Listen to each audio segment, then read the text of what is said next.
Ուժեղ Հայաստանի ներկայացուցիչները արդեն քանի ամիս է շուտասելուկի նման պնդում են. Հայաստանի հաջորդ վարչապետը լինելու է Ռուսաստանահայ գործարար Սամվել Կարապետյանը։ Սամվել Կարապետյանը լինելու է Հայաստանի Հանրապետության հաջորդ վարչապետը։ Հայաստանի Հանրապետության հաջորդ վարչապետը լինելու է Սամվել Կարապետյանը։ Միայն թե այս պնդումը փաստացի քաղաքական բլեֆ է։ Սամվել Կարապետյանը չի կարող լինել Հայաստանի հաջորդ վարչապետը նախ եւ առաջ գործող սահմանադրության պատճառով։ Հայաստանի մայր օրենքի 48-րդ եւ 148-րդ հոդվածները սահմանում են, թե ով կարող է դառնալ Հայաստանի Հանրապետության վարչապետ, ազգային ժողովի պատգամավոր եւ նախարար։ Վերջին 4 տարում Հայաստանի Հանրապետությունում մշտապես բնակվող, ընտրական իրավունք ունեցող եւ հայերենին տիրապետող 25 տարին լրացած յուրաքանչյուր ոք։ Ուժեղ Հայաստան կուսակցությունը սակայն սահմանադրության այս պահանջին ուշադրություն չի դարձնում, հայտարարելով Կարապետյանին իրենց վարչապետի թեկնածու։ Սահմանադրության 148-րդ հոդվածը աներկբա արգելում է Կարապետյանին, ինչպես մոլորակի ցանկացած բնակչի, ով չի համապատասխանում նշյալ պահանջին, մասնակցել Հայաստանի Հանրապետության ազգային ժողովի ընտրություններին եւ ընտրվել պետության բարձր պաշտոններում։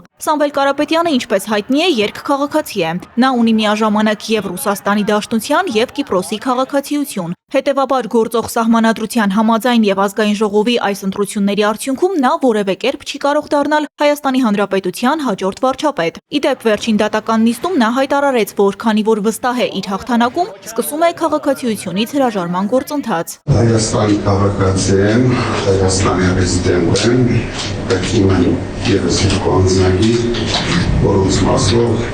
ստաց գործընթաց է։ Հայաստանի Հանրապետության սահմանադրության 149-րդ հոդվածը պահանջում է, որ նորընտիր ազգային ժողովի լիազորությունների ժամկետը սկսվելուց հետո խորհրդարանական մեծամասնության թեկնածուին նախագահը անհապաղ նշանակի վարչապետ։ Սա իմպերատիվ պահանջ է եւ անգամ եթե Ուժեղ Հայաստանը հաղթի ընտրություններում, պետք է նախ իր առաջադրած թեկնածուն նշանակվի վարչապետ, խորհրդարանը գործի, ձևավորվի իշխանություն, ապա դրանից հետո նոր իրավական առումով հնարավոր կլինի անդրադառնալ որևէ օրենսդրական փոփոխության։ Անգամ եթե Կարապետյանի կուսակցությունը ազգային ժողովի բոլոր մանդատները, Հայաստանի Հանրապետության հաջորդ վարչապետ պետք է ընտրվի մարդ, ով համապատասխանում է սահմանադրության 48-րդ եւ 148-րդ հոդվածների պահանջներին, այնպես որ այս տարբերակի դեպքում Սամվել Կարապետյանը չի կարող լինել Հայաստանի հաջորդ վարչապետը։ Ուժեղ Հայաստան կուսակցության համագումարում, երբ Կարապետյանի եղբորորդին հայտարարեց վարչապետի իրենց թեկնածուի անունը, նաեւ մատնանշել էր իրենց ուզածին հասնելու ճանապարհային քարտեզը։ Ինչ է ասում 148 հոդվածը։ Նա սահմանում է, թե ով պետք է լինի մեր երկրի վարչապետը։ Իսկ ինչպես է փոփոխվում, որոշվում 148 հոդվածը։ Փոփոխվում է ազգային ժողովով,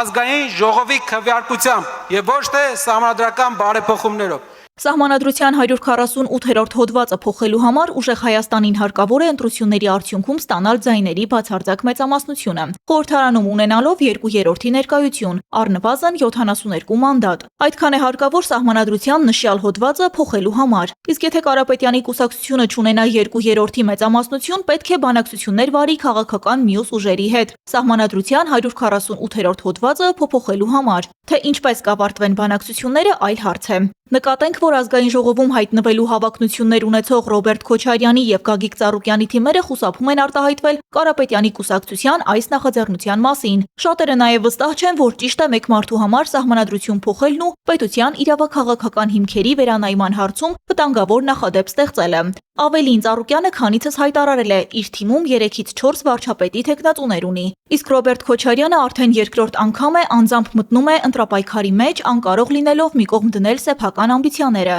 Թեպետ քաղաքական դաշտում լրջորեն քննարկվում է, որ երկրորդ նախագահը կարող է անգամ անցողիկ շեմը չհաղթահարել։ Ստացվում է, որ Ուժեղ Հայաստանը, ուժեղ առաջնորդ իր օպերացիան իրականացնելիս նախ բախվելու է սահմանադրական արգելքին, այնուհետ նաև քաղաքական մրցակիցների կամ գուցե դաշնակիցների ծով ամբիցիաներին։ Եվ եթե խնամի բարեկամ ազգակից եւ շահակից այդ թնջուկը հավաքվի անգամ, նույնիսկ այդ դեպքում էլ Հայաստանին պետք է ունենալ հաջորդ վարչապետ, որից հետո նոր խորհրդարանը կկարողանա ձեռնամուխ լինել Կարապետյանի կուսակցության խոստացած փոփոխությանը։ Այնպես որ ցանկացած սցենարի պարագայում Ուժեղ Հայաստանի ներկայացուցիչների պնդումը, թե Հայաստանի հաջորդ վարչապետը Սամվել Կարապետյանն է, պարզապես բլեֆ է։ Դա իրավաքաղաքական որևէ կարգավորումով հնարավոր չէ։ Կարապետյանը լավագույն դեպքում կարող է լինել հաջորդի հաջորդ վարչապետը, բայց որևէ դեպքում չի կարող լինել հաջորդը, գործող վարչապետ Նիկոլ Փաշինյանից հետո։ Հարց է ծագում, ինչ իմաստ ունի այդպես խաբել մարդկանց եւ օգտվելով սովորական քաղաքացիների անիրազեկվածությունից սահմանադրության եւ օրենքների հարցում կեղծ խոստումներ տալ ու մոլորեցնել մարդկանց։